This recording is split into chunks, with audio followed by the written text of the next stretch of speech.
You can close it up, yeah, we just wanted you to It's see. at HEB waiting for us. It's at HEB, it's waiting for us, we're gonna order it. So many things. Did it turn on then? You resent the new one, right? Mhm. With the typos.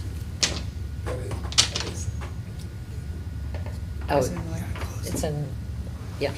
The box. Well, we There guess we we go. have to. He's so demanding.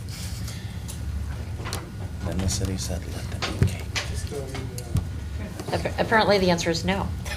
She cannot. It's a math puzzle. I'm afraid to touch it.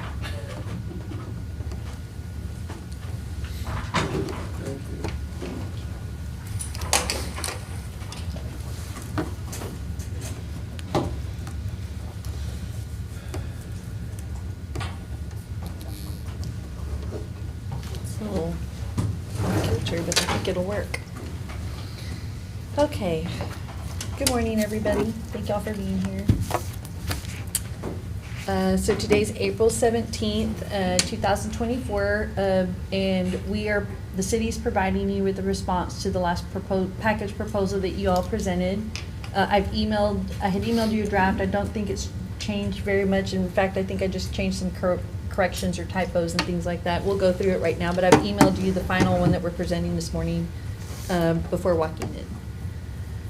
And if there's any questions, just let me know as we go through this. So for Article 6 on wages and benefits, actually, before we start, because we're talking about wages and benefits, we got the pay study in, and we have provided to you a copy of that compensation study. And so we're working through that with our draft pay scales, and I know that you may need some time to go through that and have questions, so we'll work with you on answering those questions and working through that pay study, so that we can answer your questions appropriately. With that, now that we had the pay scale and we're kind of looking and seeing how we're drafting the pay scale, the pay study, and we're drafting the pay scales and working on them, it became apparent that when we're looking at the Appendix A2 pay scale, the city is looking at including the paramedic practitioner only in that rank for that additional pay scale, because that's the new rank that's coming in. We currently have proposals on the table for the rank of chief paramedic practitioner that makes that an appointment, and we have the proposal in conjunction with that the pay would be set by the discretion of the chief. And so that's why we, because of that, and our position at this point, we're including only the rank of paramedic practitioner. So we added some clarifying language to basically identify exactly what the pay scale that we're putting in is. So Well, and additionally, Mhm. any captain, commander sort of situation would not fall into this, and the way it had been described, it looked like it did, so we're not. Right, because there's already a pay scale and steps for captains, commanders, all the other ranks. The only new ranks that were being added by this, by the OCMO transition into the department, is the rank of paramedic practitioner and chief paramedic practitioner. So we added the language to say that the pay scale attaches Appendix A2 shall apply to the rank of paramedic practitioner added pursuant to Article 26 of this amended agreement. And what we did in with that particular language, we also had a B2, C2, D2. We just added that same clarifying language to all the outlying years with regard to what the pay scale is showing. Can I ask a question when you're done talking about this section, or this part, unless you're done?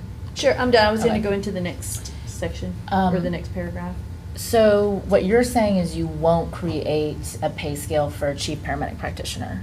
At this point, right now, our proposal on the table is and you'll see later, we're going to reassert that the chief paramedic practitioner is going to be an appointment and the salary would be set at the discretion of the chief.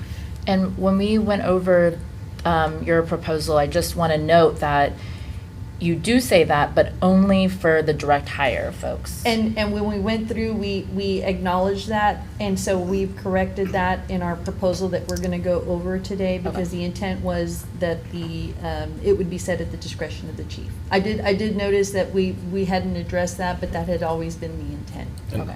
And under that, the the specification, the reference to Article 26, is that when it says address of executive staff moving to sworn, is that solely for the chief paramedic practitioner that y'all are making that Article 26 reference? What executive staff? No, I'm about to go into that, that paragraph. So the next part on this section, the uniform staff added pursuant to 26 of this amended agreement, we had used, previous to this, we hadn't had language, but we put a placeholder for executive staff that were from ACMO being moved into the department under a sworn position. So the intent is that the paramedic practitioner is going to be subject to the new pay scale in Appendix A2. The proposal that we have on the table in the city's position is that the chief paramedic practitioner will be set at the discretion, that salary will be set at the discretion of the chief, and I'll go into that a little bit more when we get to that section. But this part, unless their wages are specified in Article 26, is that there is one executive position that is coming into a sworn position. And so because of the technicalities, and there's a lot of nuance to that particular section, or that particular transfer, we intend to deal with that in Article 26, because it is going from an executive position to a sworn, not just a non-executive position to the sworn. What position And that is is to a division chief, not the chief paramedic Right, practitioner. oh, sorry, that's right. Oh, Okay, I know what they're talking about. okay.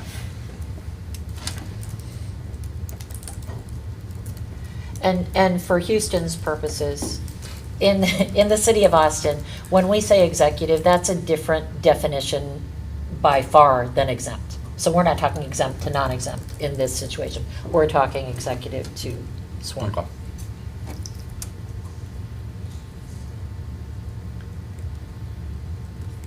And then for the outlying years, again, we have added the clarifying language of that the new appendix will apply to the rank of paramedic practitioner.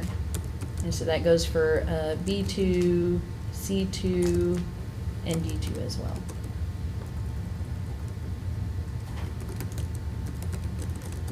Next, on the education incentive pay, we had looked at this, and at first we had proposed his position did not require such degree with having in mind that we were talking about clinical services, specifically paramedic practitioners and chief paramedic practitioners, because in order to even be qualified to be in that position, you have to have a certain degree and license to even qualify to be placed in that position. So because of that requirement to even be qualified to be in that position, that's what we were looking at.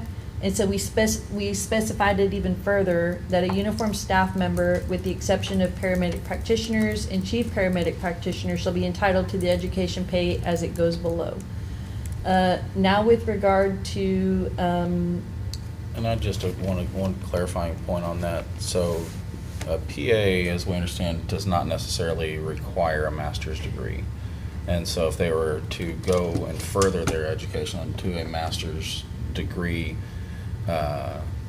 those becoming a paramedic practitioner, chief paramedic practitioner, that there's no incentive pay for them taking that extra step, is what the city's position is. so at this point, we don't have the information. With the information that we have discussed at the table is that we understand that there is some sort of advanced degree to be able to get, accomplish an NP or a nurse practitioner or a physician's assistant's license to be qualified to do this. So that is the information that we're working with. That is the requirements that we're looking at in order to be able to sit in this particular these two positions. And so our understanding is that there has to be some sort of advanced degree, and I apologize for that, in order for that to for them to be qualified. Well, let me clarify that a bit more. I know that you had done a little bit of research and determined that not all of the PA or MP programs do require it to be a master. Some call it that, some don't. And with that in consideration, we have not changed our position. The position basically is that the compensation differential should make up for that, so that they're already being paid for that. So, At $87,000 a year. So, well, as we've said, we're willing to discuss the pay And scales, just- but the concept is that particular position should be compensated for it versus additional education. and along those lines, we don't know what the chief paramedic practitioner pay scale would be, because that's completely discretionary. With the city's position, is completely discretionary. And so the chief could actually give an education incentive pay and just didn't call it something different if he so determines for a chief paramedic practitioner, correct? Just if he just didn't call it that? I don't think the language is in there similar to the division chiefs where it says additional pay can be had, but I'm sure there's somewhere in here where it could be found to do that. Because it's discretionary completely. And I don't think that we would, I mean, I think we would be willing to listen to a concept that had a clause in here giving the chief discretion to do it, as opposed to, you know, making a specific determination on those positions if something were additionally productive for the department, Mhm. aside from the one that goes directly to that licensure. in other So, words. and in addition to the language, it's already in the contract, and we have to look at that. Remember that the contract sets the minimum, like this is, you shall be entitled to education pay for the things that are already outlined in the current contract. Yeah. So, there is nothing in the contract, I believe at this point, and I'll review it to make sure, but the intention is that, this sets the minimum, because we're negotiating from, of course, the civil service statutes. There's nothing at this point that prevents, if the city has the funds or the authority or the chief is able to do so, to offer something that is a little bit more generous at some point without creating an obligation in the contract. Okay. So if that's what you're asking, generally, that's how that works. Well, I think more of it is pointing out that we don't, because I'm curious, and I know this, we'll get ahead a little bit to pay scale when it comes to chief paramedic prac. Where is in the rank structure, where is the chief paramedic prac? Because I'm just, I don't understand, and maybe it's my lack of, years of dealing with these contracts, but I don't see anywhere at like division chief level or below where the chief has sole discretion to determine anyone's pay. And so I'm just curious as to where, in the city's position, how do y'all justify giving the chief sole discretion to create, outside of pay scale, outside of everything, is such a large deviation from civil service to allow just a completely discretionary, arbitrary, like, I assume it could be arbitrary at that point. So I'm just curious as to how the justification for that much discretion on pay. Okay, so I was going to go into that later, but I'll I'm address sorry, it it now. just- No, it's it's all coming up. piling up, That's so. okay. So number one, we're not starting from scratch, and no one's going to pull a number out of the air at this point, because Will there be a pay with the study? initial, say that again? Will there be a pay study? So there is a There's pay not. study on the paramedic practitioners, and that's what we have provided you a copy with, and we'll discuss that and answer questions and deal with that probably, outside of this, and if we have to have a session on it, that's fine. But what we're doing is, remember, we're doing the initial drop of the OCMO people into the department. So we already have somebody who will be setting into a position of a chief paramedic practitioner. And remember, the intent is that most of these, they're not going to lose pay, right? So we have, that is already going to be established, a baseline, or that's where the salary on the chief paramedic practitioner that's going to be appointed pursuant to the OCMO integration into the department is going to come from. Now, when you're talking about a deviation, I'm not so sure that it's a deviation, number one, because there is no other department that has a physician's assistant or NPs or even contemplates a paramedic practitioner type of rank. Yeah. This is a brand-new model. We need to see how it works. We think we have an idea of how it works, but, you know, in all practical senses, we really need to see how it works.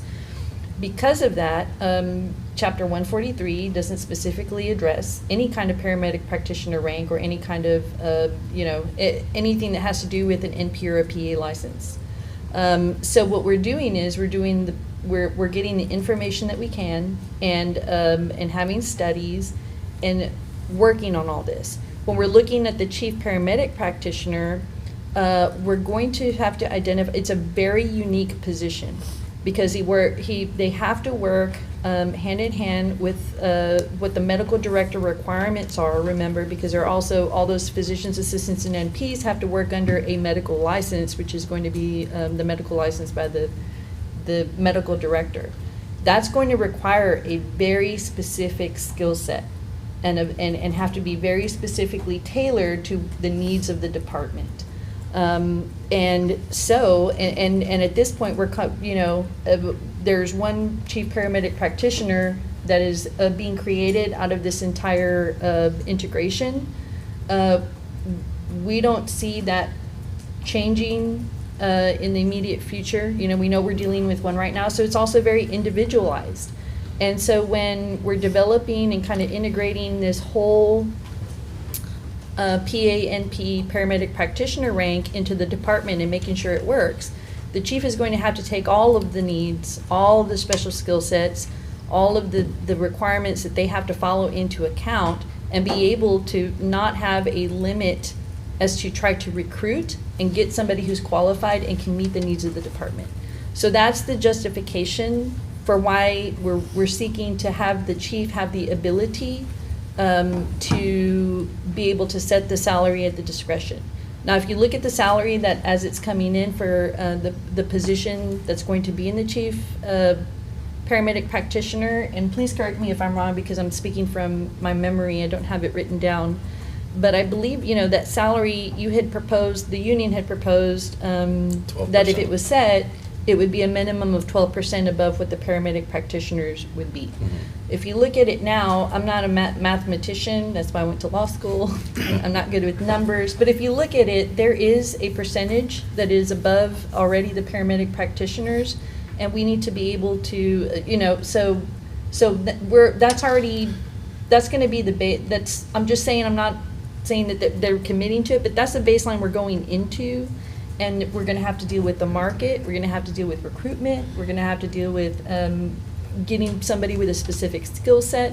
So we don't want to put those limitations on the chief and allow him to be able to bring in the best person, whether it's from within the department as we have proposed, or in the direct hiring process if we need to fill that particular need. I feel like that argument also applies for paramedic practitioner, if that's the argument that the city would like to use as to the specific skill sets and that there should be much more discretion, but yet the city has created a pay scale already for a paramedic practitioner. And so it's very still difficult for us to understand why outside of the assistant chief level that the city believes that it is that the chief should have sole discretion at setting this. And even when we did propose a minimum of 12% increase from paramedic prac to chief paramedic prac, the city's reason for rejecting our language is that it is historically handled through pay scales. But then there's no pay scale for a chief paramedic prac, so that argument really doesn't hold water whenever we look at that. And so the discretionary aspect of that, it's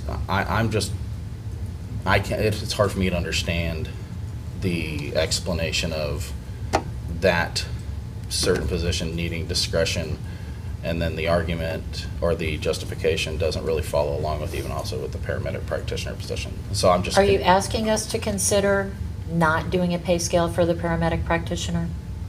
No. We haven't considered that. I'm not saying, No, great, no, or I'm horrible. asking I mean, we just hadn't I'm asking for considered the that. justification of chief paramedic prac being the sole position and outside of assistant chief level that is giving the chief complete discretion on how to pay somebody. And that is the question, is why the chief paramedic prac, and where does it fit within our rank structure that it is up to the sole discretion of the chief? That is something I just don't understand. And I also think that all we're asking for is a floor so that we can make sure that, that the chief paramedic practitioner will be paid fairly. I know what y'all are saying about we would need to study, and it sounds like, and I think we share this interest that the chief wants to be able to pay more potentially in order to maximize, get the best candidates. And so we're certainly not trying to limit how much they can be paid. We're just trying to ask for a floor to make sure, because you know, I know that we're not talking really seriously about the pay scale that y'all sent over for a paramedic practitioner, but I hope you understand the consternation that just seeing that as a draft coming over caused us, that if y'all think that, I mean, the pay scale that y'all sent over starts the paramedic practitioners at $40,000 less than what they're currently starting at. And so it's hard for us to have confidence that the city would come up with a chief paramedic practitioner pay that would get such a qualified person that we want. And so that's why we just want to create a floor. And I think we agree on that. I think that the city is trying to say the chief should be able to pay over, and we are fine with that, but we just want to see a floor to make sure that that's true. Does that make sense? And whatever floor y'all think is appropriate or is a differential between the current supervisor, paramedic practitioner supervisor, and the current paramedic practitioners, very open to that, but, you know, we definitely. We can take a look at that again. Yeah. About the specific education incentive pay, you know, if we had just left it alone and not added the doctoral degree, I assume that the paramedic practitioners and the chief paramedic practitioners would have received these stipends. And so I just want y'all to think about the fact that because we asked for this enhancement, it seems like the paramedic practitioners are now getting something that they potentially would have been eligible for before. And so, you know, I feel like when we're trying to really talk and be open, and obviously we don't want to feel concerned that if we bring up certain portions of the of an article that anybody will be punished for it. And I kind of feel like by us offering this doctoral degree in conjunction with our advanced degree pilot, that now we're actually punishing the paramedic practitioners and they're not going to be eligible for this. I don't think, that has never been why that was proposed. It has always been the city's position and thought on trying to look at how this is integrated and create the paramedic practitioner, was that an education was a qualifying requirement to even be qualified for that. So that was not specifically in response to the doctoral degree. The city's position is that on the doctoral degree, that is not something that is even part of the transition of ACMO into the department. And that's why we're still not accepting that addition. But that was not specifically all the other stuff was not in response to that. I think it was just the way that the chronology of how it happened. I think you proposed the education first, and then we responded. If we would have proposed that first, we would have addressed that issue, because we believe that you have to have that advanced degree in order to obtain the licensure to be qualified to be a paramedic practitioner or a chief paramedic practitioner. So it was not any kind of punishment or any kind of response specifically to that. That's separate and apart, and that was something that was already contemplated, especially when the chief is doing his structure of the department and trying to figure out how do these job descriptions look, what is the requirements, how are the people going to be eligible to even be placed into this position. So at minimum, however, I still think that these stipends make sense for the paramedic practitioners and chief paramedic practitioners if they are in addition to their primary masters, for example. And I think Sarah had talked about discretion, but I just, look forward to seeing something in addition. Yeah, if you have a counter proposal that has some sort of language, we'd be happy to consider it, and so I can present it to the city. I hear what you're saying. So give us a counter proposal with that type of language and we'll consider it and see. And what you're kind of talking about a concept that would allow the chief maybe some sort of discretion or not, or I don't know what your proposal is gonna be, but allow for some sort of situation where if somebody got an additional master's degree in addition to what's required for the paramedic practitioner, that there would be some sort of stipend. Is that right? Mhm. Okay. And I think also the understanding that the paramedic practitioner does not require a master's degree at this point, just because these programs don't require a master's degree to get to that education level.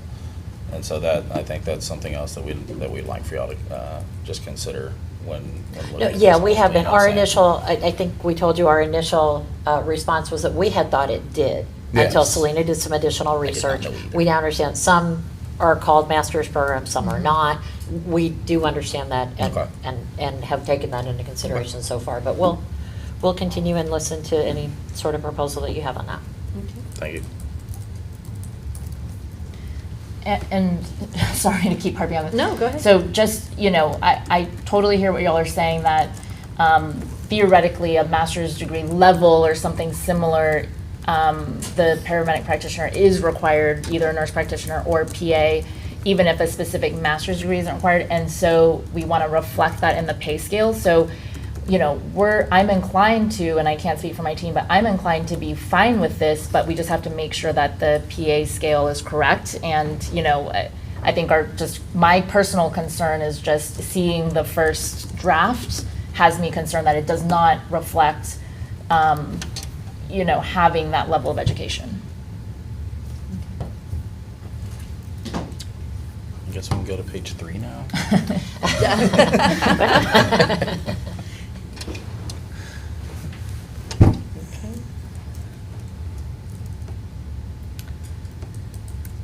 On section 3, we have proposed a provision to offer division chiefs a stipend, and the stipend is in response to the overtime proposal that the union had placed on the table.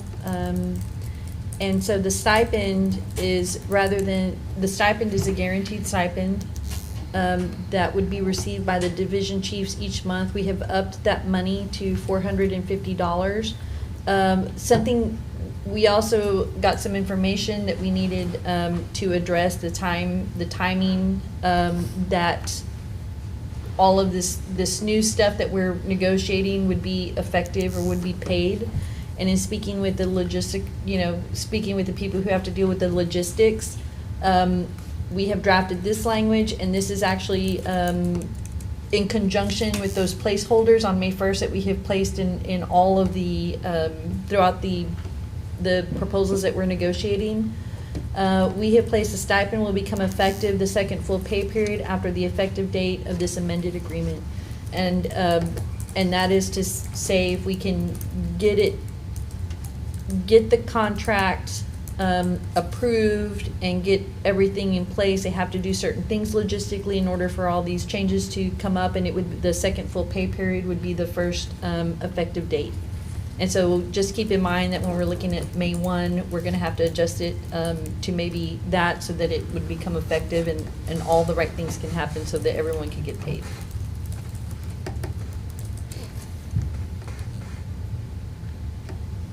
Service incentive pay, we've already dealt with that.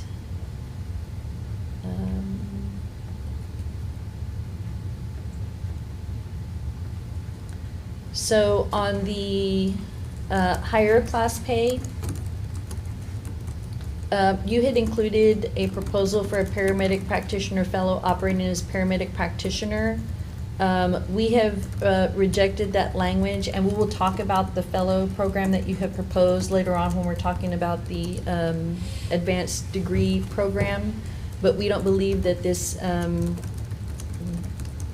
fits here, and that this would be something that can be done. So we're rejecting that language at this point. On parental leave, we heard all of the concerns with regard to the policy, and what we wanted to address was we wanted to make sure that, number one, the ACMA people who have the 10 weeks don't lose the 10 weeks when they move in. And we wanted to true up all the rest, bring the rest of the uniform staff up to where the 10 weeks were with the ACMO staff. So we have crafted this language to be a little bit more clarifying. We didn't want to forget that for, before this amended agreement, that the uniform staff did have parental leave, the 6 weeks parental leave already. So what we did was craft this to address the uniform employees before ACMO came in, the ACMO people coming in with the 10 weeks, and then when everybody moves up to 10 weeks. And what we have proposed is for all uniform staff added pursuant to Article 26 of this amendment. I apologize. We're leaving in the original language. We just went back, we said, let's go back to the original language because that is what everybody, before the ACMO transition had, and so we'll leave that. So this addresses the 6 weeks until the amended agreement. For all uniform staff added pursuant to Article 26 of the amended agreement, parental leave shall remain unchanged until September 30th, 2024. As of October 1, 2024, all uniform staff shall be entitled to 10 weeks of parental leave calculated in the same manner as for non-public safety employees. And we understood the concerns about the policy because the policies have typically, in this particular instance, excluded sworn staff. We just wanted to put in exactly what we intend to give you. And that was the 10 weeks of parental leave, and we thought that was the best way to address it rather than connecting it to a policy that excludes the sworn. So that's our attempt to make that clear and to move everybody up to the 10 weeks of parental leave. What do non-public safety get right now? 10. Just 10? And then they'll be up at 12. Non-public safety will be at 12 in October? Not as of October 1st, but later in October. Okay.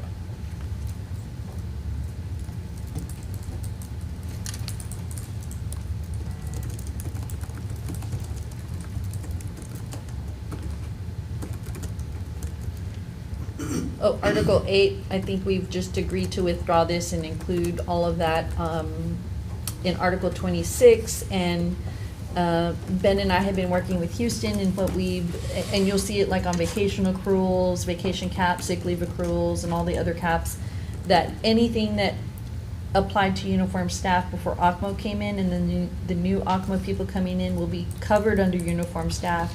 We're just gonna try to do basically a laundry list saying all of these benefits, whether it be vacation, et cetera, we'll outline them, will be given to the new uniform staff.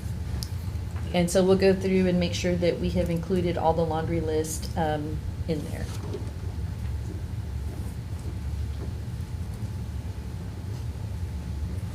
Holiday pay, so the intent here was to add Juneteenth, and the wording was kind of, I'm not within the city, so it was, I was not clear either, and so what we did was kind of cleared it up with some clarifying language. The intent is to add Juneteenth to all uniform staff. All uniform staff shall receive exemption, vacation, personal holiday time, and December 25 holiday pay, which was the original language. But we added for the same holidays in effect under city policy on the effective date of this amended agreement. And that adds Juneteenth into the mix. I'm not sure, is the current city policy still that non-sworn or sworn employees do not get Juneteenth? And will that be the same city policy on the date of the amended agreement? Because if not, then this is basically the same thing as what we'd had originally. I think our concern is if you refer to the city policy exempts sworn. Yeah, like, because that was kind of the deal. The only thing that we refer is the holidays listed in the city policy. So if the holidays are listed in the city policy, you get them at whatever is the policy lists at the time of the amended agreement, the effective date of the amended agreement, those are the ones that you get, which includes Juneteenth. Okay. So that was the only reference, was and we can even say the holidays listed if you want. That would Okay, be. yeah, well, that thing is just like little nuance. Right, and Yeah. that's the Feel free to- intention. Yeah, I'll. That's the intention. We're not referring to the policy, but literally the holidays listed within the policy. Okay. I figured that's what we were going for. It's just, like, we're just like rewriting the heck out of this one paragraph. Right. So, Probably, it's not even a whole paragraph, it's one sentence. that's some lawyer stuff right there. That's some lawyer stuff. Again, on the vacation accrual and the accrual caps, this is the same thing on the laundry list for Article 26. We heard your concern. The intention was to just make sure that the uniform staff coming in have the same benefits that the uniform staff before the ACMA transition.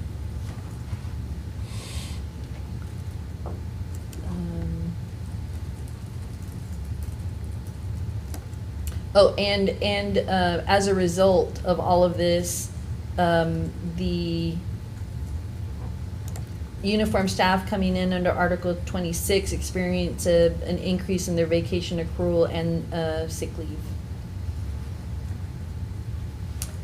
On association business leave, we understand and accept the concept, but we did our calculations based on the 10 positions coming in, and we came up with $45.97 for the hours, and so we have we can confirm with you that that's the number that we came with the formula and the data that we used, but that's what our calculation is, but the concept we do agree to.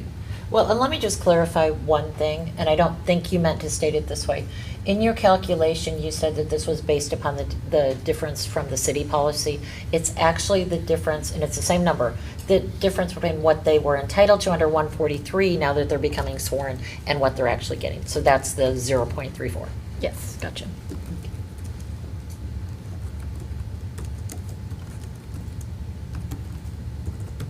So we confirmed the number, we provided the one that we came up with.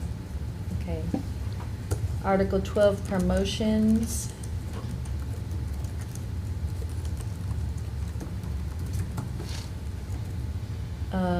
We are still asking for the 10, which we are currently under discussion. The 10th, the additional appointment of the division chief. And on that, the chief paramedic practitioner is not that division chief, correct? The Correct. chief paramedic Correct. practitioner is not, division chief is its own rank. Okay. And with regard to the clinical services rank, the way that it, I believe there's 5 people moving into that, and it's 1 chief paramedic practitioner, which will supervise 4 paramedic practitioners. Okay. I'm And that still- is its own division. Yeah, I'm still trying to figure out what rank within a rank structure the chief paramedic prac is, and then. So that is the rank. I understand, So like the under the word. 3, under the 3 divisions, there's communications, there's field, and there's clinical services. So it's a completely different division with 2 ranks. One is paramedic practitioner, one is chief paramedic practitioner. And then is there a division chief? It is those are the 2 So what is the 10th division chief? on the other side. Okay, so create a new clinical division, no division chief. Okay.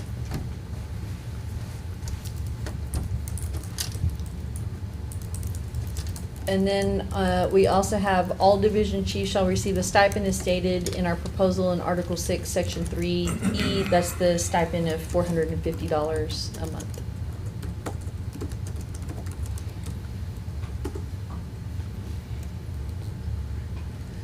On the promotions for the paramedic practitioner and the chief paramedic practitioner, on the paramedic practitioner, we have accepted the minimum of 2 eligible candidates. And we also accepted, well, let me do this. We accepted the minimum of 2 eligible candidates, but we're rejecting on the direct hire, the limitation that it would be up to 8 direct hires and then not. It was a concept for Article 26. The limitation on. Right, size so of the time. direct hire limitation that was proposed, we're rejecting it, but we're accepting the 2 minimum. Also, we're accepting the deletion of field. That is not to say that a field captain is not eligible to be considered for a paramedic practitioner. As you see, the proposal that we have has the minimum eligibility requirements as determined by the chief for such position. So the chief, pursuant to this, the chief can place minimum requirements on either field or comm service that would be required for this particular position. In addition to that, we just want to go over that there is an advisory committee that will be set. So if there's any issues that you feel, the union feels they need to discuss or bring to the attention of the chief in order to, on the design and implementation of that process, and even things such as, you know, how this is going to look, that you have the ability to discuss those matters with the chief at that time.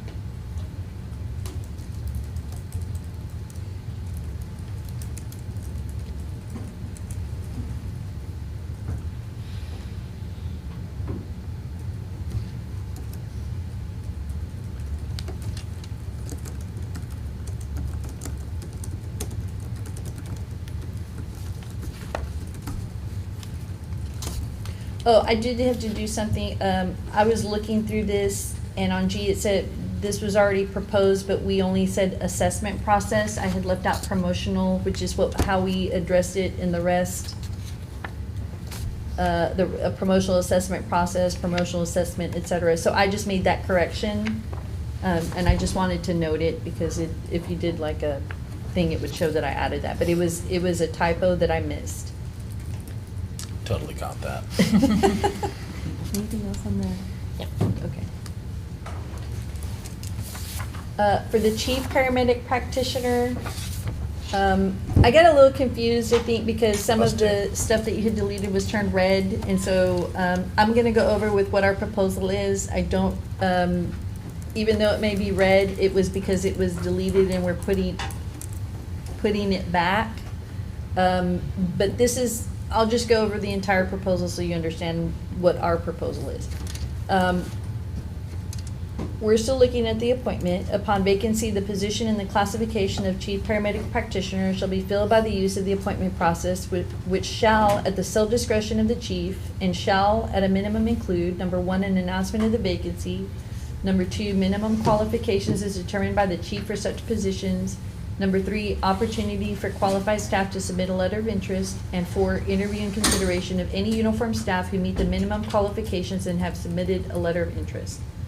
All qualified internal applicants from the rank of paramedic practitioner shall receive an interview and consideration. I think this part may have been a counter from the union, and we've accepted that.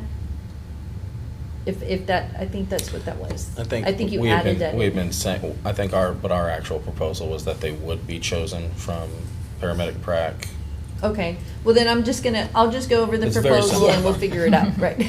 We're same but different. We've accepted some of the concepts, so I'll just say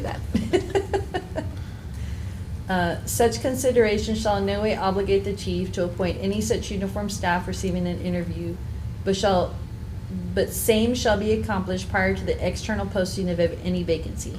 That means that the chief will have to do the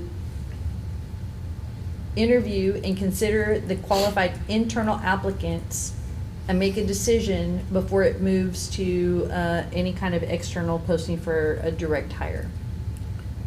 If there are no uniform staff who have submitted a letter of interest and meet the minimum qualifications, this process shall move directly to the direct hire. If no one is appointed from the internal applicant pool for any reason, the process shall move to the direct hire process.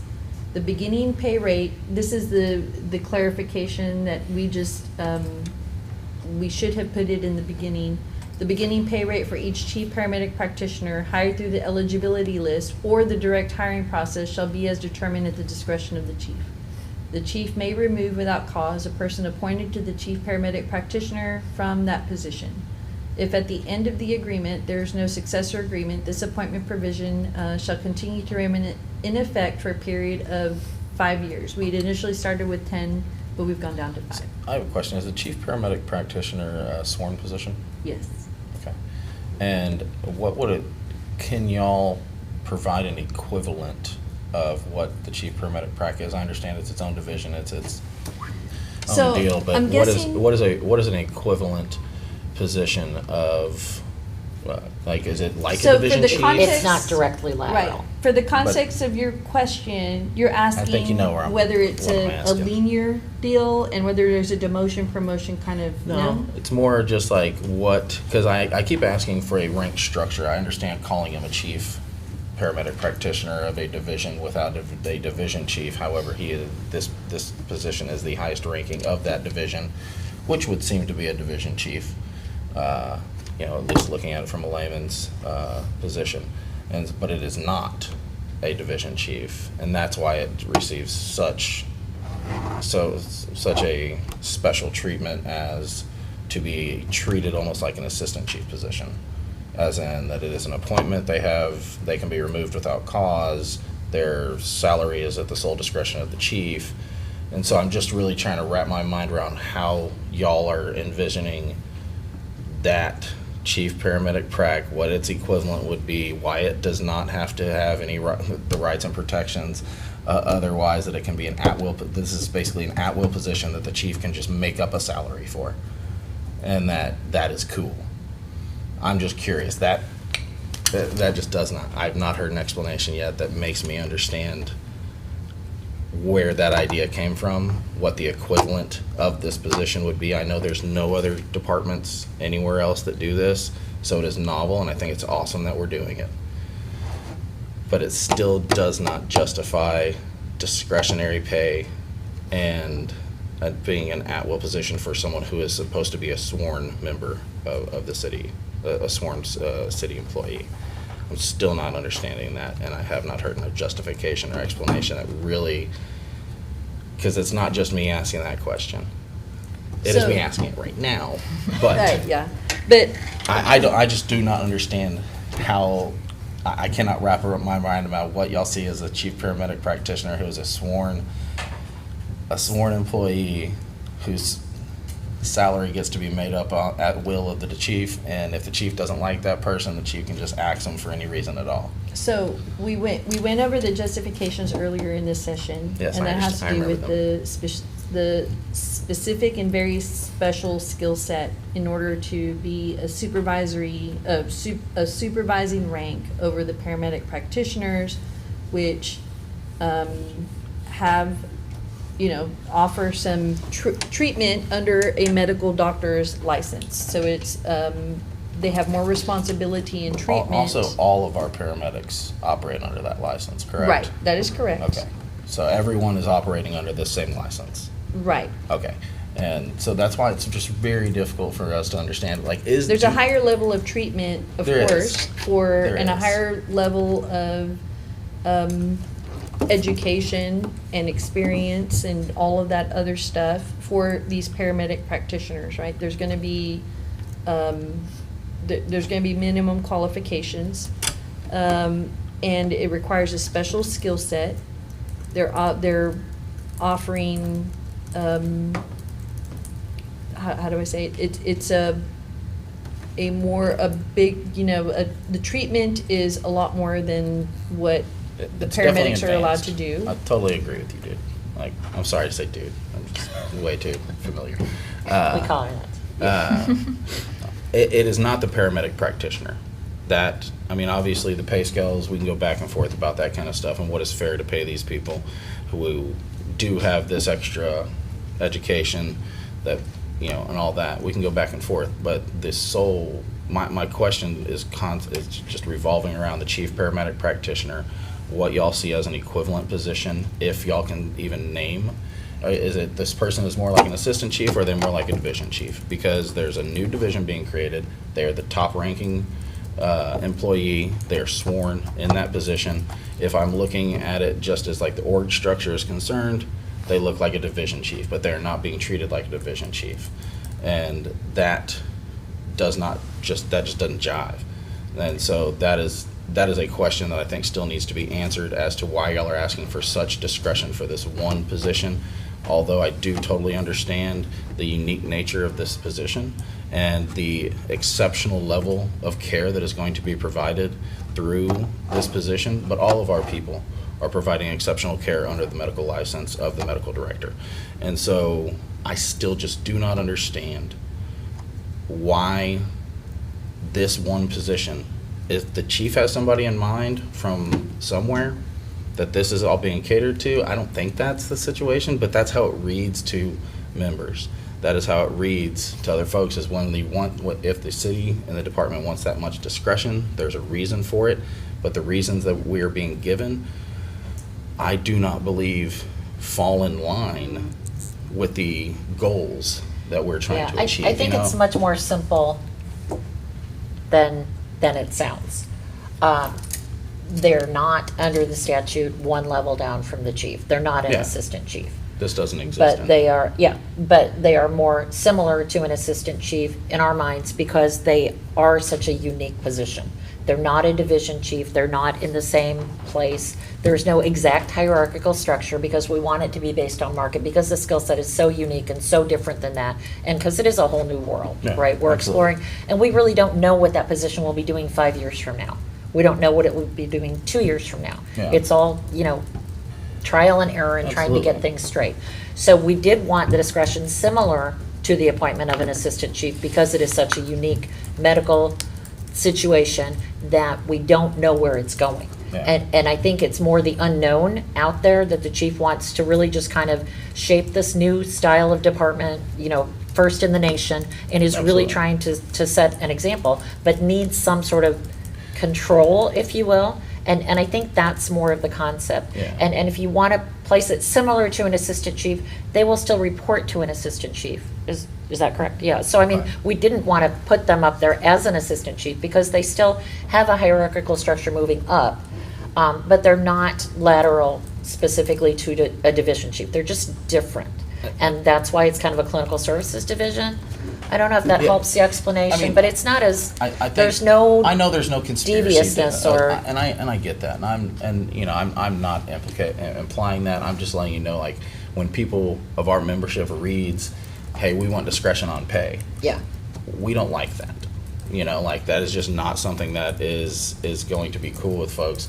And so I think part of the consternation is that we are starting at a base of this is a brand new thing, and that we are now, but we're now just handing over discretion to the city as opposed Yeah. to us creating a structure that is more similar to those below the level of assistant chief. Well, and I do see, like, as you read through this part versus the section we were in before, if you look at, for example, if it weren't to be a direct hire, but if it were to be an internal, and if it were to come that way, and then the chief says, oh, well, you went out and you got your degree, you now have a NP or a PA, and you're coming from clinical specialist, and you're the person who I do choose from the eligibility list of the two people who we make. Yes. But I'm only gonna give you a 5% raise now.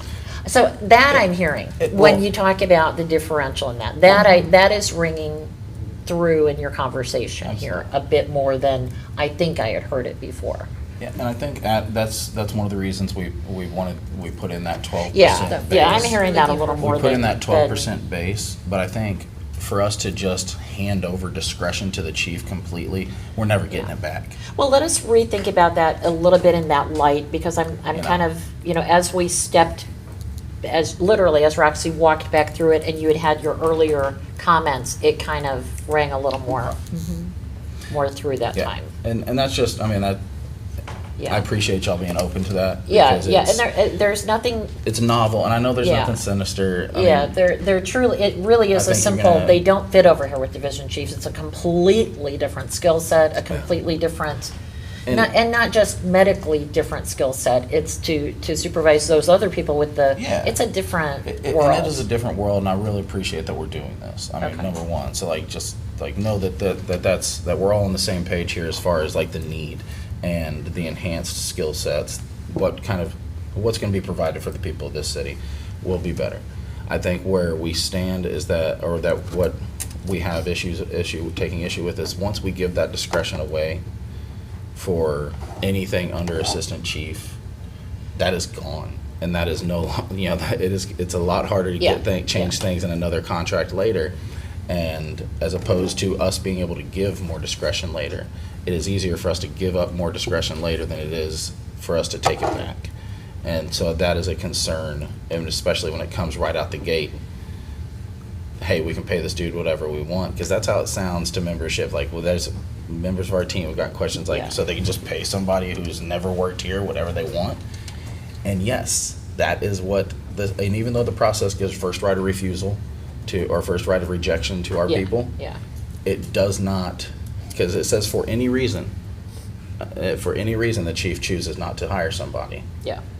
that then he can go directly to the direct hire process, and that means he can just handpick somebody who's never worked here and give him whatever he wants within his own budgetary restraints. And that, I think, that causes issues on our side to a level of fairness as well. Now that I've belabored the hell out of that point, thank you for listening. I appreciate that.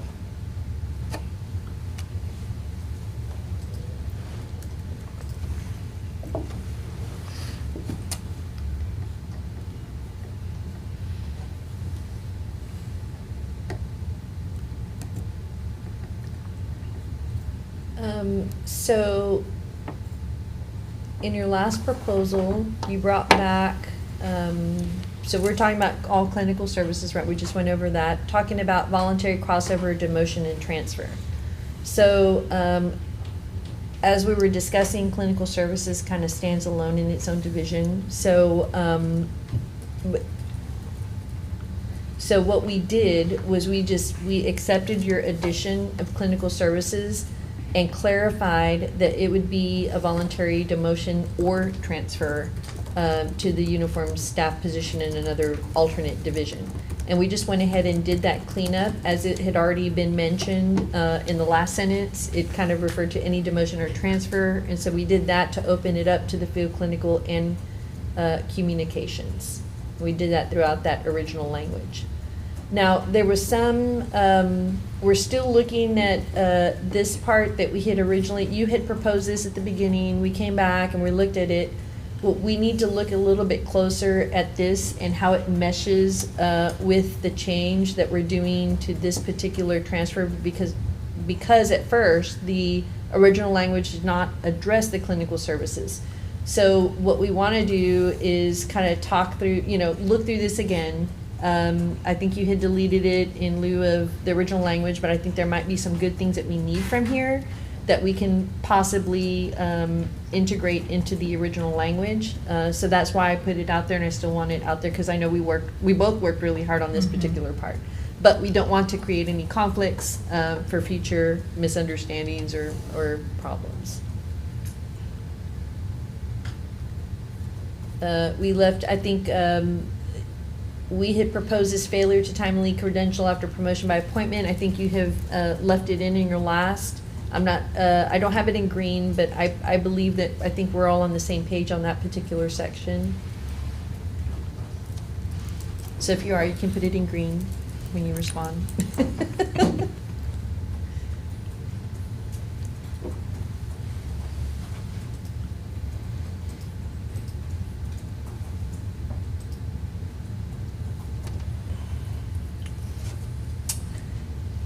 That language has been in here for quite a while. Are y'all ready to green that, or I just wanted to know if I was just gonna ask that because I think that Yeah, I think it was just the very last time that y'all had agreed to the very last part of that, but we just wanted to clarify that we're agreeing with that if you are. Okay. Yeah. On the pilot advanced degree program,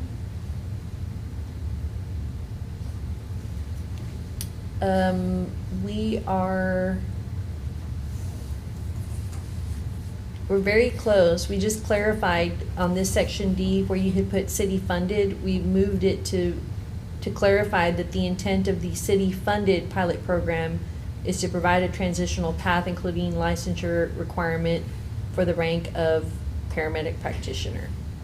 And as you see in the pilot program, there will be criteria that's established, and all that can be part, oops, my battery's running low. See if I can Hurry get up. through it. It's my fault. What is, I have an old computer.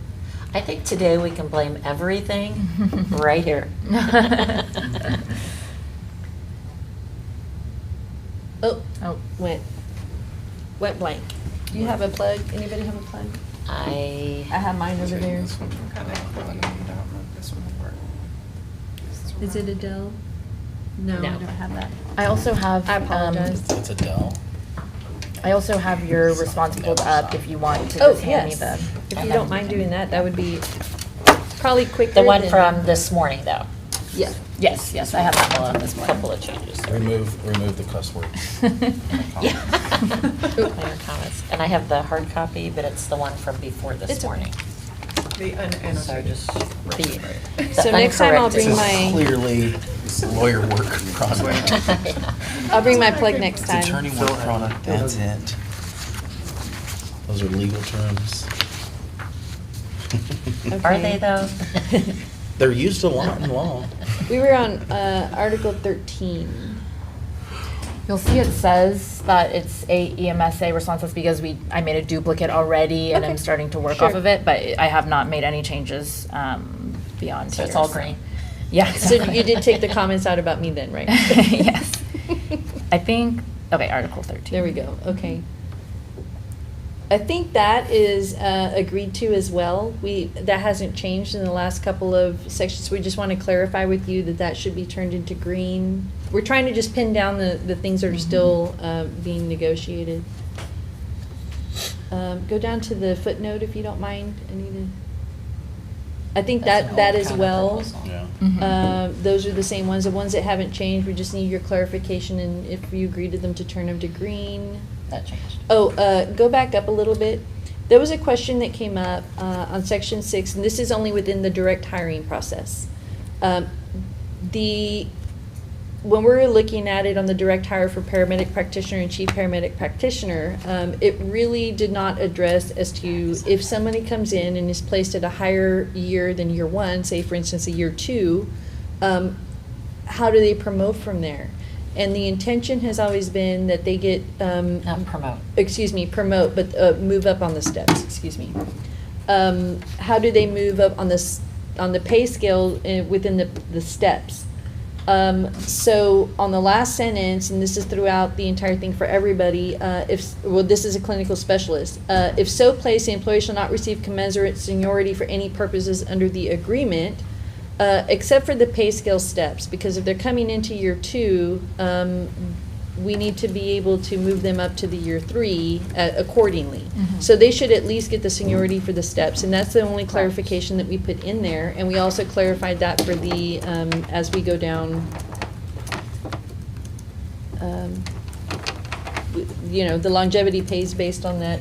Oh, thank you. Okay, I see. On that.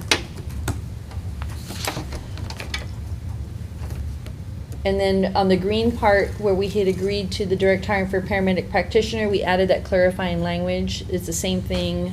If so placed, the employee shall not receive commensurate seniority for any purposes under this agreement except for the pay scale steps. And I misspoke earlier, it's just moving on the steps.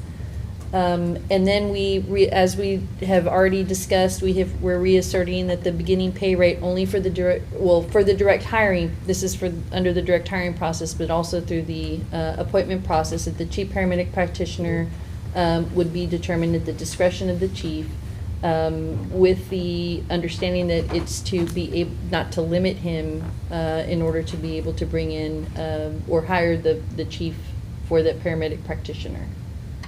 Let's see, we go down. And then again, you had put these Article 26 considerations. We had already discussed, the 12% against the division chief. We addressed that through the stipends. And then we accepted the 2 minimum, but we rejected the provision allowing direct hire through the life of the contract or up to 8 paramedic practitioners. I didn't see it, and I'm not, there was do you have, the fellow program was in there, and I don't know if that was a mistake. Like, I may have accidentally I think we deleted just, it. Oh, it was in a different location. It was in a different This is where- location. Oh, it's right there. And- Yeah, it's right Oh, there it is, I'm sorry. I think we just rolled through it. I think we did, I didn't mean to, I missed it. I had a question on like the evergreen style clause of the why 5 years and not just through the end of the contract? Because if we allow that provision to do from the 5 years from the date of the amended agreement, the effective date of amended agreement, we're basically going to be in another, hopefully, that we will be in the midst of another 4-year contract.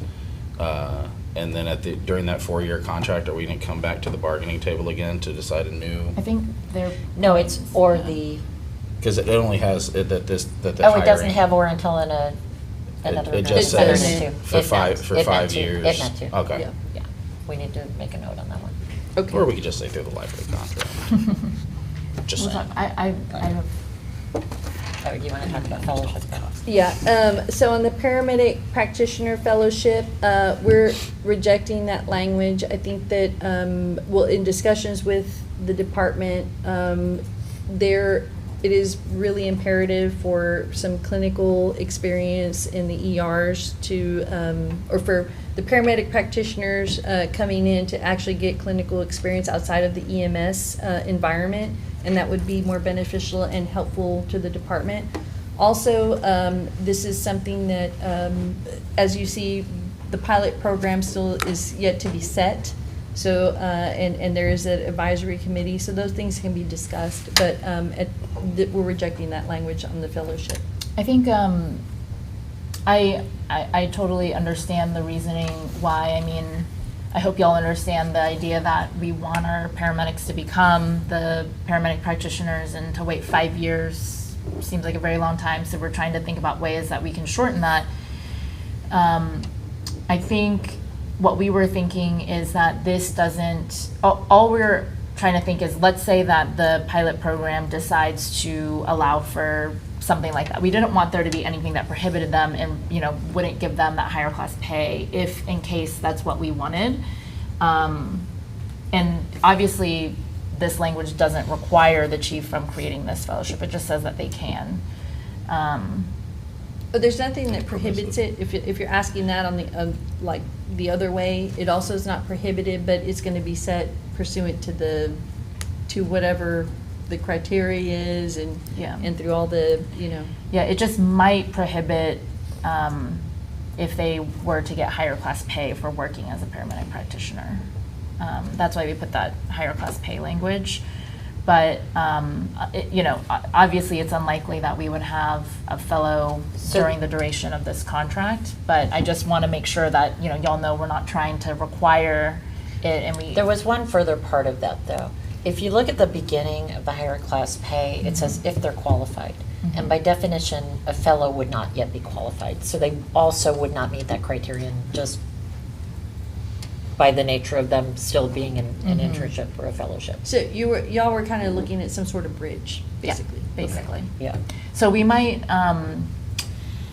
include some language in the pilot program that suggests looking at a bridge, just to shorten the duration between, so that folks can still be engaged in the department, not just feel like they have to go on a 5-year sojourn outside. Right, and the intent is to make that transitional path, right? So I As smooth think, as okay, possible, we'll consider that. Okay. That's it. Oh, I think that's it. My battery didn't make it, but we did. That's my fault. It's definitely It's my fault. my fault, too. It will always be mine from here on out. Thank you for stepping in. Yeah. Yeah. Thank you for being on my team for a moment. I think we should be able to at least sketch out some types of responses to certain things, maybe the whole thing this afternoon. I do think that, obviously, we talked about asking y'all not to necessarily present the pay study without us talking to Gallagher first and the Yes. pay scale. But I think after seeing your pay scale, it has encouraged me personally, if I'm feeling very over-ambitious, potentially presenting our own, now that we've seen kind of the basis of where yours is at. So that might come later, but obviously I think we need more conversations with Gallagher as well. Yeah, and I do want to talk about, we had talked a little bit about maybe doing a subcommittee on that and having Gallagher come and actually talk. Monday's looking promising. Okay.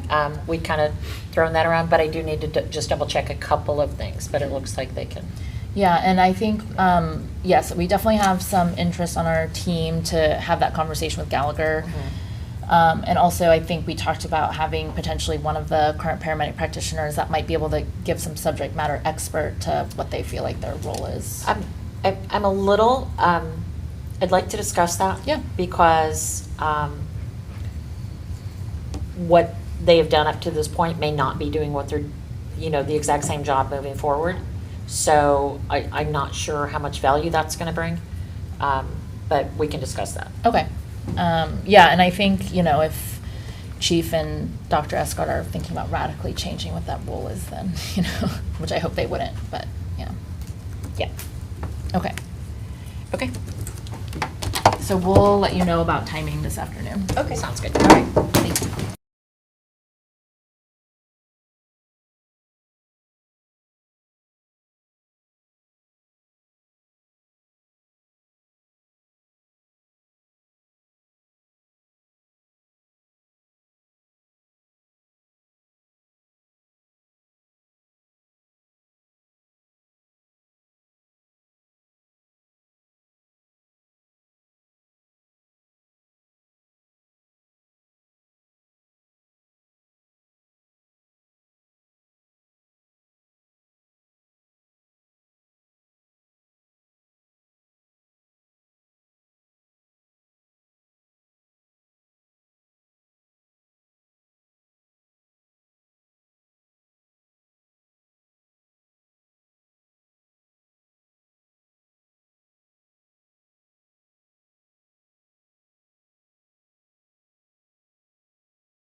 Okay. Just give us a key right now.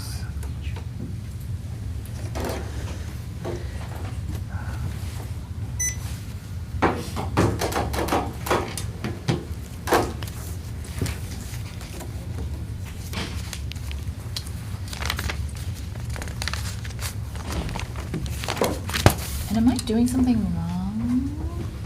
No, it's not oh, it's just, It takes a while. It's Okay. a little slow to warm up. Yeah, like me. It's like that room that we're in. oh my Just God, a the room long is time crazy to walk. today. Cold or hot? It's icy. So he has. I went and a- got my blanket for my bedding. Oh, the one Yours that was y'all are icy in? Freezing. Well, It's like ice it's cold. not like we can That's change it if I you know, tell I us, know. so, you know, it takes like 72 all. hours. I pressed a lot of buttons. Come Friday night. Did it's gonna not be 80 help, degrees. no. Yeah. That's what we set the Ex- thermostat. yeah. I need to Oh. warm up. I'm just gonna come in. Actually, tell Bernard before you leave, because, oh, you know what? We won't be here next time. Yeah. No, will we? I don't think No, so. I think- No, we'll be at PDC on the 26th. Yeah. I checked. I honestly don't mind. Who needs windows? You know? I don't mind. I'm not Stop sensitive that way. negotiating against ourselves. The torture room. Yeah. We can twist things out of you that I way. know what y'all are up to. Ours is smaller, so it's like Oh, ours is way tiny, more 'cause, cramped. Yeah, Yeah. yeah, it's small. I'm like, we have a little fridge, we have a trash can. Yeah, we don't have. You have a fridge? Not, yeah, a little mini fridge with stuff from our last bargaining session in 23. It's Oh, still I there. believe that. That's probably like a Bob No shit. Nix refrigerator. Okay, Bernard, are we good? Okay. So I think we've done this in the past where we kind of showed y'all where we are, the latest draft that we have, and we will send it to you just so y'all can see where we're thinking, but it won't be considered a formal offer until next Friday, like Okay. just an hour with the team next Friday, just to look over everything. But just wanted to give you an idea of where our heads are at in today anyway, and likely what we present next Friday won't be too different, but you know, it'll all be recognizable to y'all.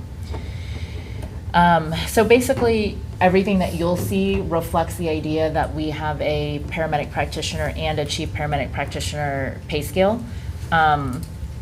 We still do allow some discretion for the chief paramedic practitioner, and just so y'all know, I also have some, you know, my team has some questions about that too, but when y'all presented previous to today, we were still under the implication or understanding that that A2 shall apply to positions of uniformed staff. So we assumed it included paramedic prac and chief paramedic prac. And we think it makes sense that y'all removed, you know, everybody in communications and field, but we still want to see one for that. And I think now y'all kind of understand why. We just want to make sure that, you know, the chief paramedic prac does have a floor, basically. So we added and chief paramedic practitioner in all the years.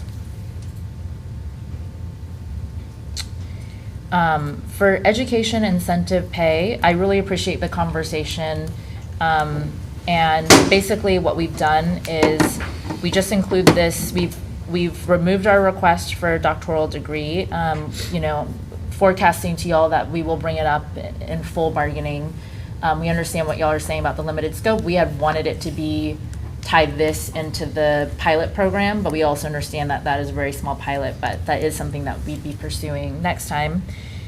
But what we do think is important is this, you know, outlined in B. So basically what we added is if a paramedic practitioner or chief paramedic practitioner achieves any additional degrees outside of those required for their position, including a physician assistant or nurse practitioner degree, they will be eligible for education incentive pay. So basically, to become a paramedic practitioner, it does inherently require a bachelor's because that's what's required for nurse practitioner and PA.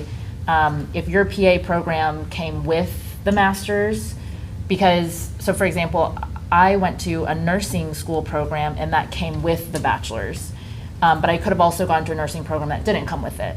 And so if somebody goes above and beyond, gets an additional master's or gets a secondary bachelor's degree, we do want them to be eligible for that stipend. Okay, so when you say achieves, to me that implies that it's after they're hired. versus coming in with two, maybe one qualifying you for the job and an extra one? Is that your intent? It's not our or- intent. Okay, then as you Sure. finalize your language, clarify that, because I Absolutely. think our consideration will be different Sure, yeah. on each. So at this point, I just don't think that we'll come to a number when it comes to the division chief. And we've had extensive conversations, and I know that our chief has met with, our division chief that's on the team to work out some of those issues. We think that there is a tie-in to this bargaining since we are adding a division chief, but it's my personal opinion that these are some conversations that we need to have first outside together. And so afterwards, Wes, I will be talking to you about setting up a meeting. And hopefully we can kind of settle some of these things after, and then, hopefully in 3 years or outside of the contract, we can have a much more robust conversation about division chief compensation. I think this is a little bit of a Band-Aid, and so we want to maybe take more time, seriously think about these issues for next bargaining.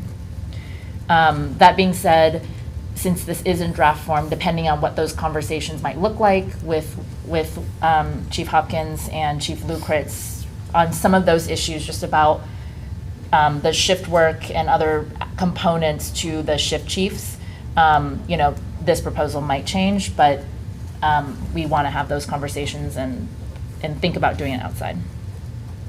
So we've just removed the stipend language. For service incentive pay, we're comfortable with the language, and literally all we ended up doing is just including the shall, will to shall, and that's literally going to be the only change. Could I ask who did that? I'm spiking that football. Shall spike that. The other thing I should have mentioned, this whole document, what I actually did is, you'll notice this document's only 21 pages, and this document is 27 pages. And so I have removed certain sections where we had originally tried, like for example, Article 8. Y'all thought there was some language that was appropriate, and now y'all are saying we don't need that language. So I just removed that. That's fine. All of the original pilot language that we had, I just removed that. So anything that we kind of threw out there isn't necessary, or any articles that we were looking at, sections that we were looking at, decided we didn't need to make changes, I removed those. Okay. Gotcha. But we do, I'm gonna send you both the full working or full historical document, and also just a slightly abbreviated document. So we are also conceding the paramedic practitioner fellows. I totally agree with your logic about, they won't have the qualifications. So for parental leave, we obviously really wanted to make sure that that none of the folks moving over are losing a benefit. We do think that if they had stayed civilian come October, they will lose a benefit, because the civilians are going to 12 weeks, and now they'll be kept at 10 weeks. I think your original language just said that we would all move to 10 weeks, and so, just in the endeavor of trying to move us along and knowing that we're probably at an impasse on this issue, although my team might not agree with me, right now we're talking about just changing it to 10 weeks upon execution of this amended agreement. Basically, the only difference from your proposal is that would give 4 months of the 10 weeks. And if I had a child right now, I would eventually get the 10 weeks come October anyway. So we don't think it makes that big of a difference. We're still talking about how do we wrap our heads around the fact that the folks that used to be civilian coming in are losing 2 weeks come October 1. And I also do think that your first proposal to us was, or response to us was 10 weeks starting May 1. So you'll see I removed Article 8, that saved us a page. For Article 9, this was our attempt at just making sure that we're doing what we think we're doing. So all we did is we added these 5 words. So shall receive exception vacation, personal holiday time, and December 25th holiday pay for the same holidays as non-public safety employees in effect under city policy on the effective date of this amended agreement. So we're just trying to further clarify that we know that city policy technically excludes sworn, and so we're making sure that it's what the non-public safety employees get. And that's identical language that we have in service incentive pay. If y'all want to clarify it another way, then that's also fine. We just didn't think that your language, we didn't feel comfortable that that couldn't be disputed.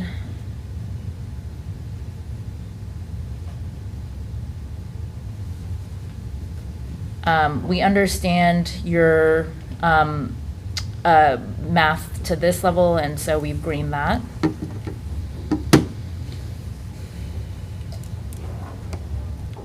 For promotions, I think we have a few things here.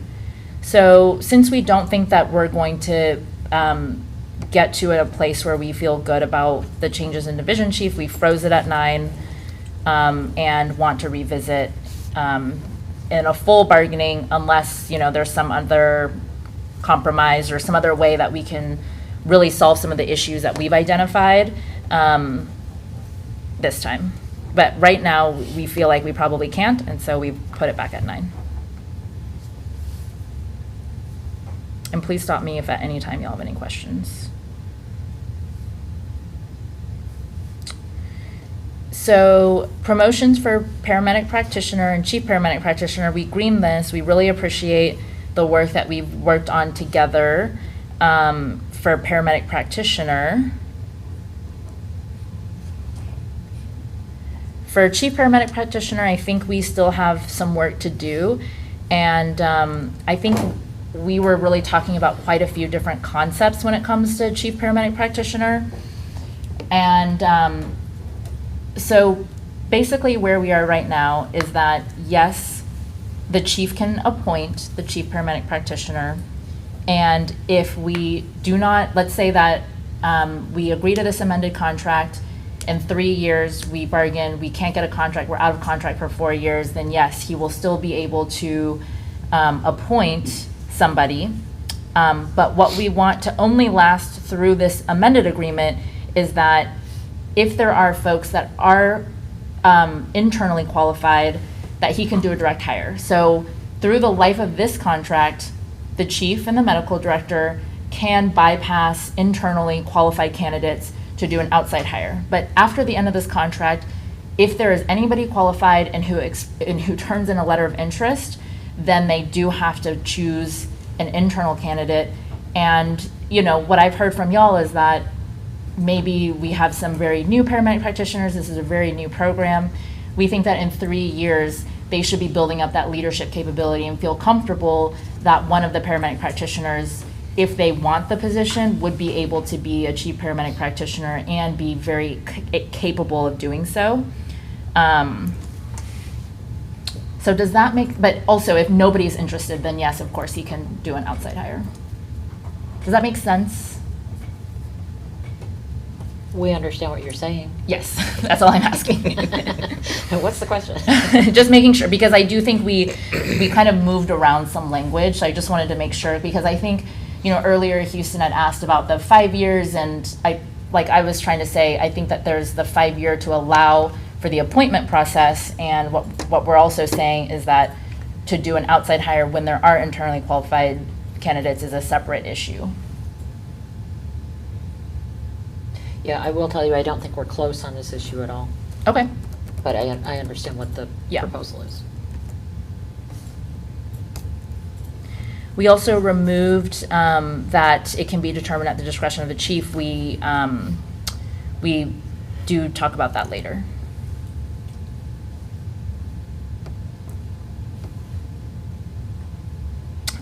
I understand that y'all want to continue just making sure that there's not any of this language that we need to keep in place. Since we decided to add this language right here. And so we continue to leave it in the colors that it was, just so that we can decide what we need to keep from it, or if we're ready to remove some of it.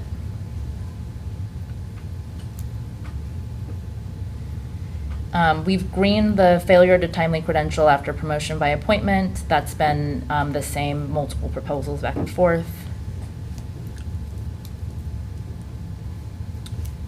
Same for reappointment, there's no changes.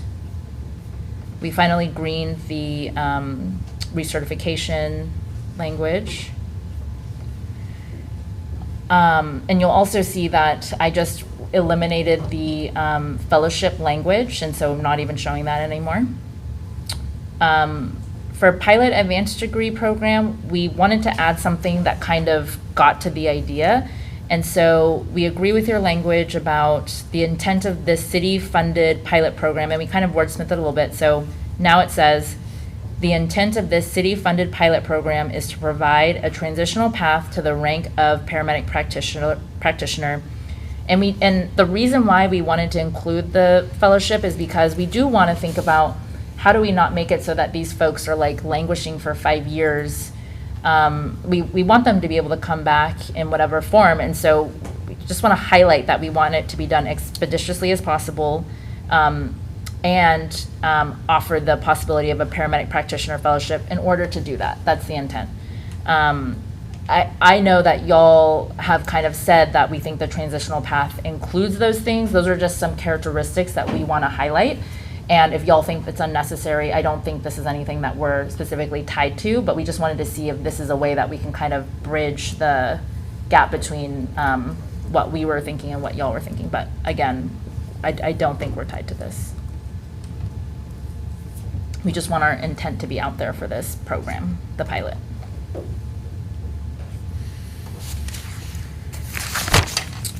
Can you move that up a little bit? Yeah. Up further even? Mhm. Did we lose the committee? We should not have. The task force is still in there?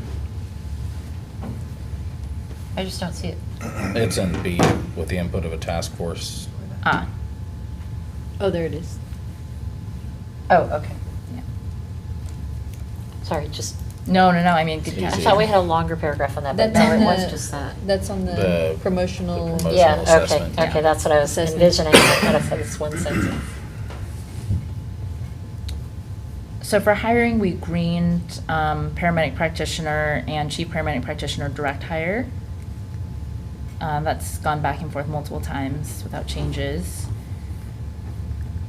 And the only other change, and I think this is also, I could have greened this, but I think because there were some, I didn't yet.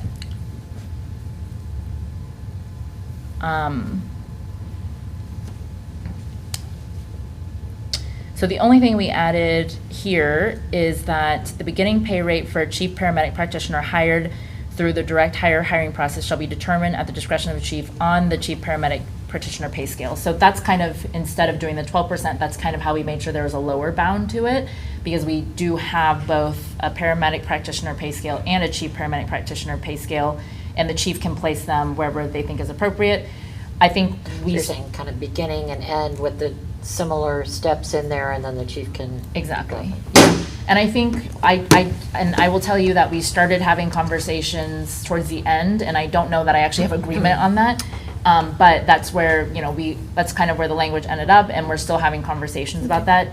And I think a lot of the pay scale conversations will, we'll have a better understanding of where we land based on the conversations with Gallagher.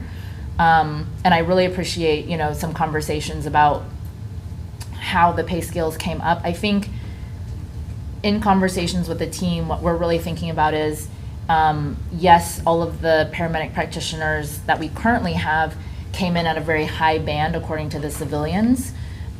Because we are transitioning them to civil service, we do want to think about how likely any future paramedic practitioners will come in at a similarly higher band. And so we kind of think it just makes sense in switching it over to a civil service pay scale to start that band out at a higher level. But we, are not presenting a pay scale today. do want to wait for more conversations with Gallagher before doing that, so. And that's really it. We took out our Article 26 provisions because we agree that we basically removed those and either place them in the contract or have given up on those asks.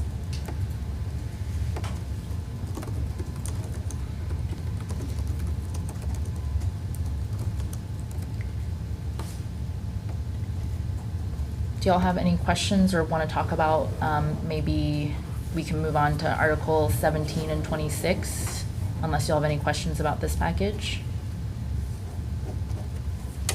Do you have any comments or questions? Yeah, I mean, I would just kind of go back to the original concept of our, greening things as we go along. I think you kind of knew from day one where we stand on the 10 on the division chiefs, and if we can't come to an agreement on that, then our whole concepts of granting the true-ups for all of the benefit, I mean, it's kind of like throws everything in a status where we need to reconsider the entire package from a holistic approach. So Mhm. that really does set us back quite a bit, but we'll certainly discuss Yeah. where we think we are as you work on your final Yeah. proposal. So. And I think for us, we spend, and we don't really share this very often, but we spend probably the majority of all of our conversations about, for us, the price of the package is really related to giving some folks rank, where we know when other civil service departments have brought in other civil service departments, they've completely disregarded that. They've given them the pay, but they've not given them the same higher rank. And so for us, it is a really big give, and that's what we think is the rest of the package. And we were looking at the division chief issue separately. So if that's a difference in where each side is coming from, that's fine, but I just want to share that that's why we think the package is the way. And we're being genuine about that because we removed the stipend, because we could have, put the division chief at 9 and kept in the stipend, Yeah. Because I still think that it's still troublesome for a lot of the members that there are unused appointed division chief positions currently, and the city is still asking for more. And so that's difficult to really explain, that you got openings, you can use them, you got full discretion to do so, but you're not, and you're asking for another. And so that just makes it very difficult and to bargain for something more, especially with some of the issues that come from, requested overtime, things along those lines that are just flatly rejected. And especially because we're considering giving y'all an appointment to a division chief from somebody that wasn't in the department, and that takes like 16, 20 years to get to that level. So I think that is a very big give to allow that first appointment.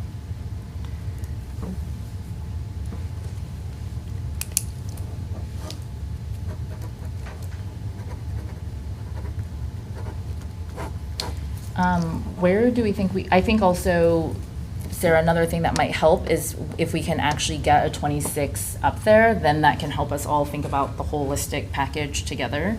So I don't know where y'all are in at doing that.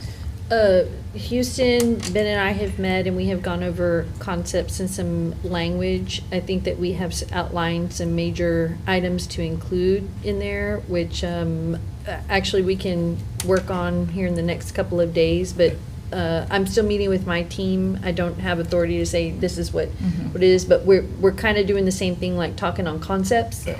To make sure that we each understand where we're both coming from, and basically tying up the loose ends that we believe we need to tie up, and making sure we don't miss any, because this is kind of a very nuanced issue.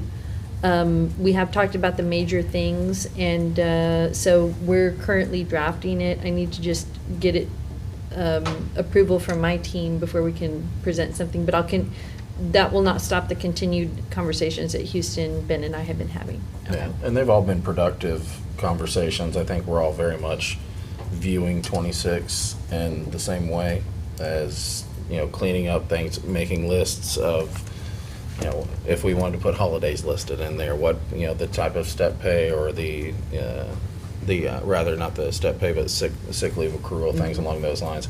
We've definitely done that. And so, I feel positive about the progress that we're making on that in the agreement.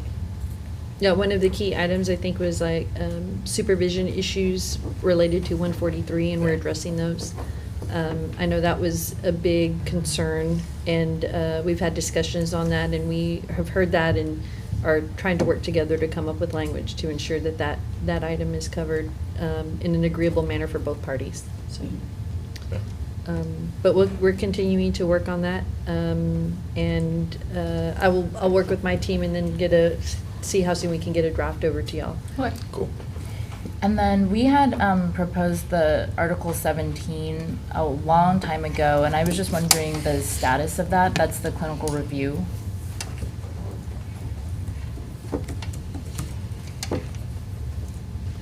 Let me pull it up. Do you have something on your phone that starts your computer? Yeah, That's weird. I know. It's You not keep doing, I'm done. like, why are you on your phone? I'm trying to Then it get keeps access starting to it my up. computer.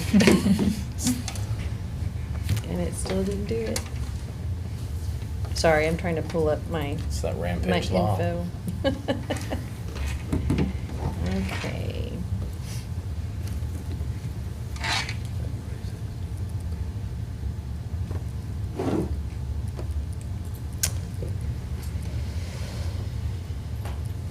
So, we have looked.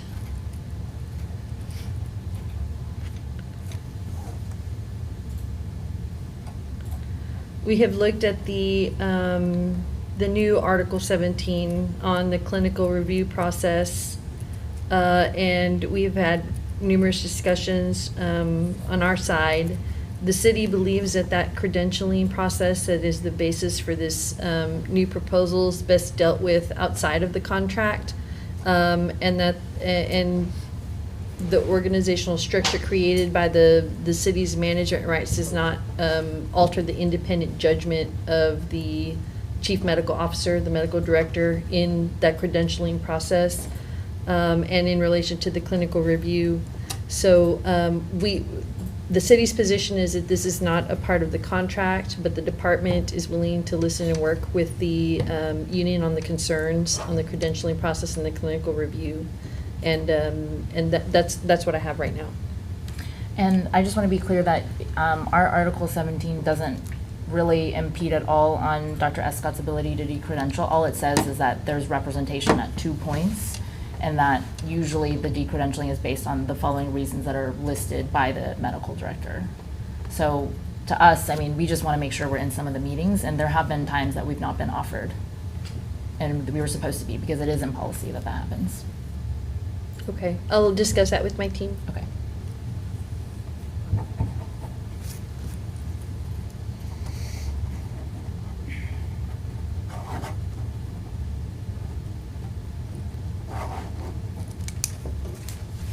Okay.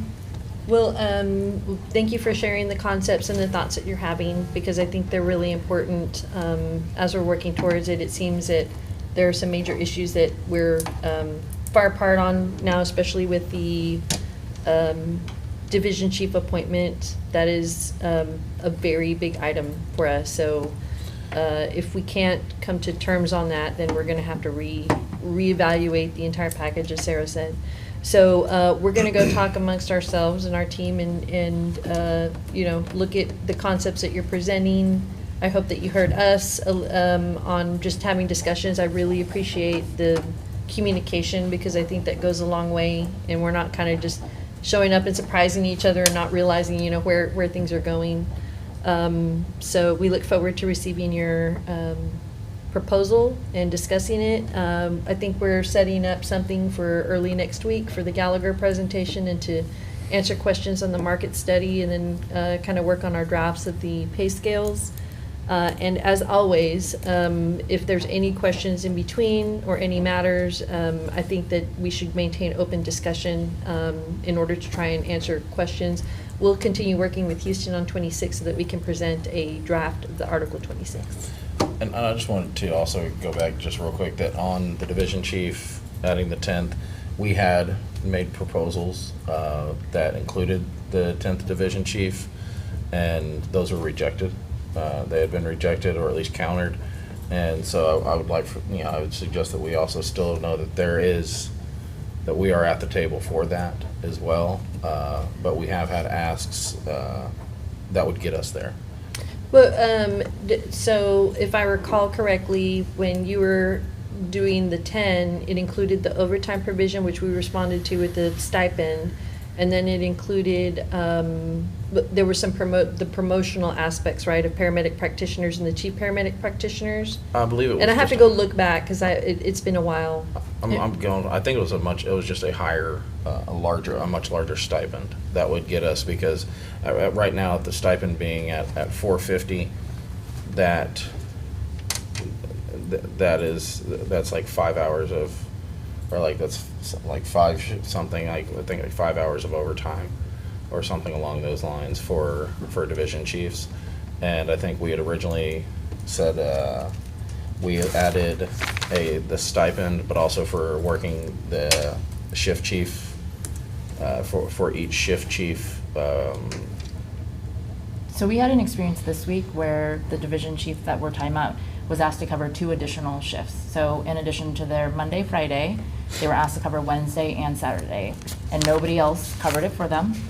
And they were on call, but that's, 4 times 24 hours that they felt like they were on the clock for. And I think these are some of the issues that we're trying to work out outside of the contract, because, I agree with y'all, maybe it's not appropriate to try to fit those things in, but these are real issues that we're trying to solve. And, we hear, well, somebody else would have covered it, but that's just not true, So there's still some fundamental, I think, differences in opinion on what's happening on the ground versus what our executive team believes is happening. And I've tried to be in some of those conversations, but because of timing, it didn't work out. So I do, I owe it to everybody to try to see if we can solve these issues outside of contract. But the way that we've tried to do it in contract is by saying if they are tasked with working an additional 24 hours, that they get that stipend. But we also recognize that when you look at the pay scales, it does seem really crazy. Like, to go from captain to commander is like X number $1,000, but then when you go from commander to division chief, it's like just $2,000 or $3,000.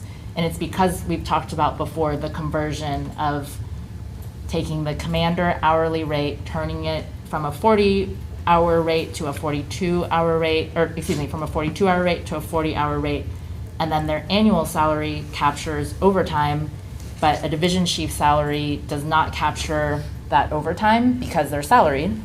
And so we're saying that that it should be 12% above the annual salary. And so that's what we were hoping to reflect. And in our proposal from March 22nd, when we had requested overtime for division chiefs, y'all countered with a $350 per month stipend. What we countered with at that point was for any additional increments of 12 hours worked as shift chief beyond regular scheduled shift or hours, that they received $750, an additional pay of $750 per 12 hours. And so that was what our last proposal was from the 22nd. And that removed the overtime section as well. And was that so when you say a division chief is on call, they get called and they come in, they're not at the station? No, they're basically told if anything were to happen, you would need to come in. But Okay. it's not clear when you are on call or when you are acting. So, if a division chief is out for 24 hours and you're on call, like, are you supposed to do shift show up? Are you supposed to do all these other things that require you to come in? And So are those some clarifications that are needed with yes, regard to that? That's what I would like to try to address personally outside of bargaining. Right, I was gonna say. Because my best understanding, or from the team's perspective, is that we think it's enough work that there should be an additional stipend on top of that for covering that specific type of shift. And with that, the proposal that we gave on March 22nd, that did include giving the department the 10th division chief slot, and but the price that we were asking at that point was $750 for the additional 12 hours of working as shift chief. Okay. So, and I think something that gets, and I understand, and we're going to go back and look at it, because I know that we've gone back and forth, and we've got to just get a hold of, okay, what are the things that are on the table, understand what the union's position is and where they want to go. I hope you understand what the city's position is. With this whole, with this negotiation, there's of course a cost to it. And I don't have the actual numbers, but I have a roundabout neighborhood of what we have on the table and what the city has placed on the table in terms of money. And to bring everybody up to the paid parental leave, and that was just with the October 1. That's not even the May, I know you have proposed May 1, but the October 1, it was close to $1 million to bring everybody up to that. To add the Juneteenth, it was over $400,000. And the division chief stipend that and I'm talking about over the life of the contract, not just the first year. Okay, I was like, I'm sorry, I'm talking oh, over, that I'm looking sounds- globally over the life of the contract. I should have stated that. Because what we're looking at is from here on out to the end of the contract, and then, as you know, we're gonna negotiate from that, at the next contract, because it's already gonna be, the pay scale is gonna be set, the benefits are gonna be pursuant to what we agree to here. And the division chief stipend over the course of the remainder, whatever's left of the contract, that was an amount, and I apologize, I don't have the actual numbers, but that was an amount that was over $200,000. $200,000. So, and that doesn't even include the cost for the red circling to make sure that nobody loses money, and if they don't fit into a step, that we're moving them up, which means additional step, and then that adds, additional ranks that other people can eventually have the opportunity to try and either promote or get appointed into. So seeing all those things, and the ask for the 10th division chief, we looked at that as a whole package, and that's what part of why we packaged everything and what we're putting it into. We're truing up everybody along with the OCMO to get everybody on the same page, and I think that's worth something. And it's worth quite a bit of money.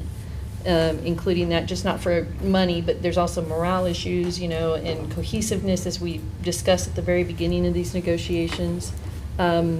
So, that's kind of the thinking that we have, the underlying intent and what we're trying to achieve.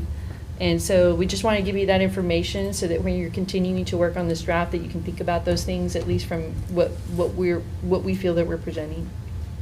Okay? No, I appreciate that. No, absolutely. All right, any other questions? No, I'll get a time frame for Monday from you. Yes, yeah. Then we will confirm that. I will get that before we leave. Right, so we have that, and then we also have an additional session set for Friday, April 26th. Yes. And that will be at PBC, I believe. So, too many windows? Okay, all right, Cool. thank you all very much. Thank you.